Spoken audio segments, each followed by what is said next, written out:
तो दोस्तों अगर आप एक यूट्यूबर है और अपने यूट्यूब चैनल के अंदर पबजी लाइट के वीडियो डालते हैं और आप लोग ये चाहते हैं कि मेरे गेम के अंदर पबजी मोबाइल लाइट के अंदर एनिमीज डाउन और एनिमीज का जो वॉइस है वो हम लोग अप करना चाहते हैं, तो कैसे आप लोग अप कर सकते हैं। तो इस वीडियो के अंदर मैं आप लोग को पूरा डिटेल के साथ आप लोग को बताने वाला हूँ। तो सबसे पहले आपको अपना सेटिंग पे आना है और सेटिंग पे आने के बाद थोड़ा सा नीचे स्क्रोल डाउन करना है।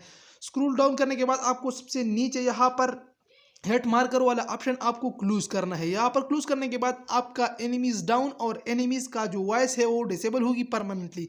उम्मीद है कि वीडियो आप लोगों को पसंद आई होगी, तो वीडियो को लाइक करें और चैनल पर जितने भी नए दोस्त हैं तो चैनल को जरूर सब्सक्राइब करें।